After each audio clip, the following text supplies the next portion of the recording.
Hello and welcome to this short video where I will take you through how to answer these questions about the role of education in society.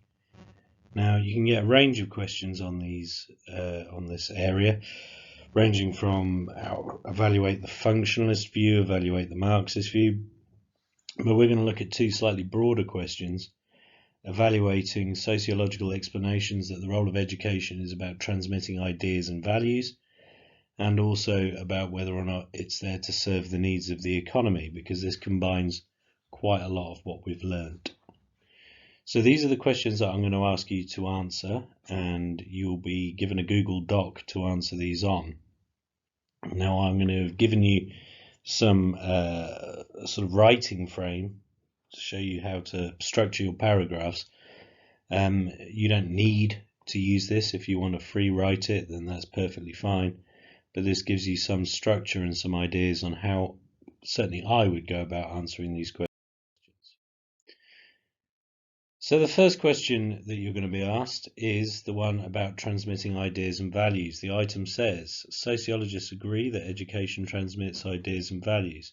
However, they disagree about the nature of these ideas and values and who benefits from the process. For example, feminists argue that education transmits patriarchal ideology and this benefits men. Other sociologists argue that the education system has become fragmented and transmits a diverse range of ideas and values. So we're going to use this item and our own knowledge to analyse or to evaluate this view that it's about transmitting ideas and values. Now, to do this, we're going to follow the sort of paragraph structure that we've talked about previously in lessons. Make a point, explain your point, make it relevant to the question, and criticise, or perk. You don't have to use this structure, as I said. There are many out there that you can use. I like this one because it keeps it simple. Okay, so on your Google Doc, you'll see the first paragraph is been partly filled in. I've already filled in the point and the making it relevant, applying to the question.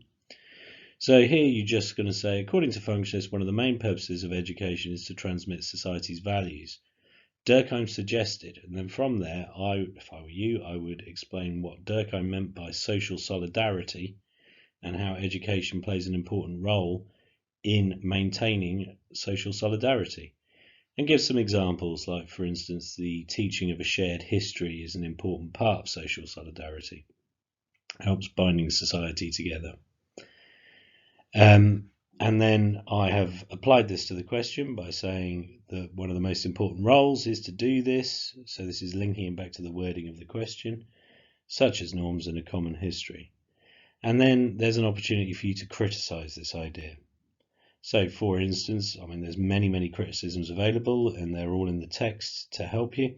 But one that you could pull out would be the idea that it's not really shared norms and values. For example, the ethnocentric curriculum suggests that it's very much the norms and values and the shared history of white people, for example.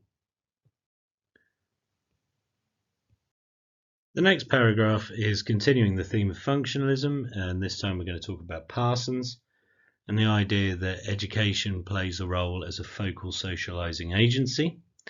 So then in the bulk of the paragraph here, you are going to argue what Parsons argued, that school provides a bridge between the family and the rest of society, and explain what he means about enabling, because everyone's socialized differently in families, and the education system, if you like, sort of sands down these rough edges and ensures that everybody is treated by universalistic standards, not the particularistic standards of their family. And again, we link that back to the question in terms of the role it plays in socialization, which is of course how society transmits ideas and values from one generation to the next. Then you can criticize it, and I've filled in the criticism here through postmodernism. Now, this was mentioned in the item, the idea that the education system is fragmented and diverse, and of course postmodernists would argue this is no longer relevant to postmodern society. This is a very modernist view that we all shared norms and values and that society is significantly more diverse now. The third paragraph, I would lead with Marxism on this one. Now, weirdly, Marxists and functionalists agree that transmitting ideas and values is important, but obviously Marxists see this as a very negative thing. So Althusser argued, of course, that education was an ideological state apparatus there to legitimize inequality in society, to make people believe that failure was their fault. So again, in the bulk of this paragraph here, you're going to explain what he means by an ISA, maybe give some examples of other ISAs. It's a brainwashing tool. And so specifically in education, what is it doing? How is it brainwashing us? To make it relevant, I've linked it back to the item and the line in the item that says they disagree about the nature of these ideas and values and who benefits from the process. So Althusser argues this is very much benefiting the ruling class or the bourgeoisie. Feel free to use that term, after all. That is what we're here to do. And then you can criticize Marxism or Althusser. There are many criticisms that you can pull out. For example, education does seem to benefit the majority of people in it. Or you could point out that it's almost impossible to prove that something is a brainwashing tool because it's brainwashed you. The fourth paragraph here, again, about ideas and values, and this is in the item, so we should mention it, is the idea that education transmits patriarchal ideology. Here, feminists say, you give some examples, you don't need to mention specific feminists, but what feminists say about the education system in terms of, it sort of reinforces gender norms, it disadvantages girls. There's many examples in the text that you can give. And then a simple criticism of feminism. Obviously, I've linked it to the item. And then the simple criticism would be, of course, that girls do relatively well in the education system, certainly when it comes to grades. And then your final paragraph here is about Davis and Moore and Bowles and Gintis, because here are two groups of sociologists that disagree that the main point is to serve the needs of the economy, to transmit ideas and values. They say it is to serve the needs of the economy. Davis and Moore through role allocation, Bowles and Gintis about preparing a subservient and docile workforce. The crucial thing here, and you don't need to put a criticism on this paragraph, but the crucial thing is linking it back to the question, because if you don't, you're going off point. The point is it there about ideas and values? And you're saying no, actually it's to ensure that a capitalist economy works smoothly. Both agree about that, but Davis and Moore think it's a positive thing, remember. And then to polish it off, you can write a conclusion. I'm not going to give you a structure for this, just a couple of sentences summarizing, overall, is it a good argument to say that it serves the point of education is to transmit ideas and values? Sort of pull in all your ideas together. Okay, so that's the first question, quite straightforward, and we're picking on all of the people that said the point of education is about ideas and values. It's a cultural thing, not an economic thing. The second question you've been given is to evaluate the view that it actually is an economic thing. The item here, many sociologists argue that today's technologically complex economy needs to recruit young people with talent and give them the skills and motivation to perform the most important and difficult jobs. However, other sociologists argue that what the economy requires is large numbers of workers who are prepared to work for low pay and obey orders of their superiors in the production process. So now we're going to pick out all of the arguments that say that it is about the economy. So first paragraph, start with functionalism again. This time we're going to focus on Davis and Moore and their idea about role allocation.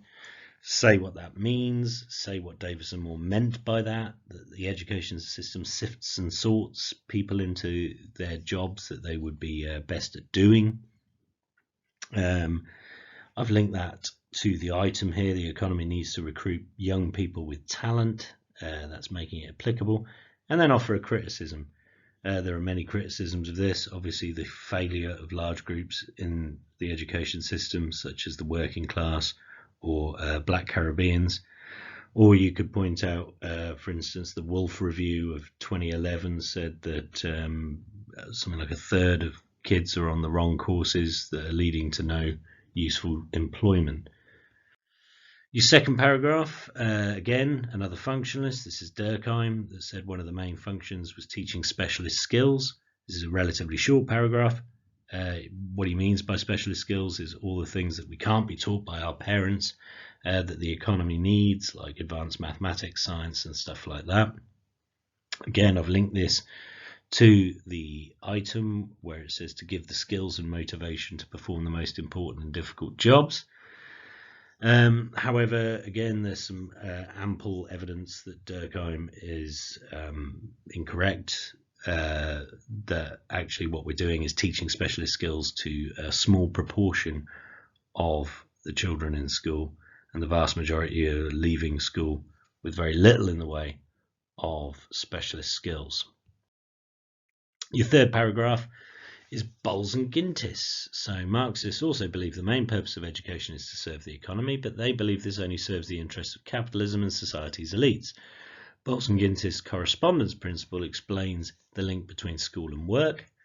I would then, in the explanation for this, divide it into two things. One, saying what they mean by correspondence.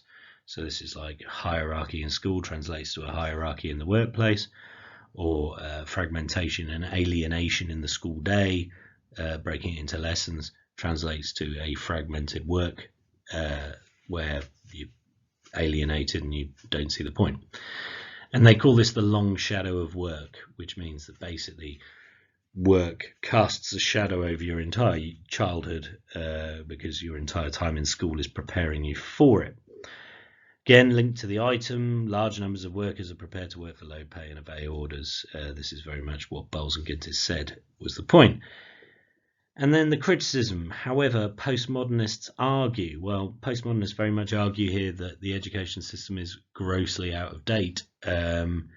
Remember all that stuff we said about Fordism and post-Fordism? That would go in there. We now live in a post-Fordist world. Bowles and Gintis are describing old-style factory work, which most people don't do now. The next paragraph here, I've picked on the New Right because they take a neoliberal view of the economy and they argue that education should serve the economy, but it's failing to do this. So in the explanation here, you talk about how it needs to be marketized, the voucher system, Chubb and Moe, all of that sort of stuff, and that actually the education system is failing at the moment.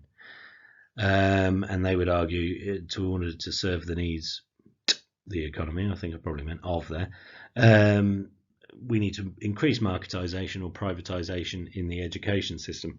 However, other people say that's nonsense, and actually the education system just needs proper funding rather than privatization. And then, much like the last essay, my final paragraph is to put forward the other point of view, that it's actually there about transmitting norms and values. And again, you could pick on Parsons or Althusser and say that this is much more cultural than it is economic. I would say that contradicts the main premise in the question, which is that it's there to serve the needs of the economy.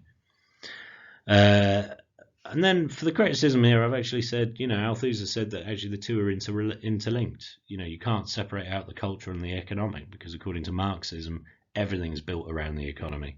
So our culture is there to support capitalism in a bad way. So again, wrap it up in a neat little conclusion, maybe chuck in a bit of feminism or postmodernism into your conclusion, just to sort of show off the knowledge of other areas. And say, obviously, that's an ideas thing. Okay, so that's how I'd go about answering those two questions. With the video, you can obviously pause it and have a go yourself. And then you could just delete all the boxes and just have it as a neat little unbroken text in paragraphs, and nice. Anywho, good luck. Adios.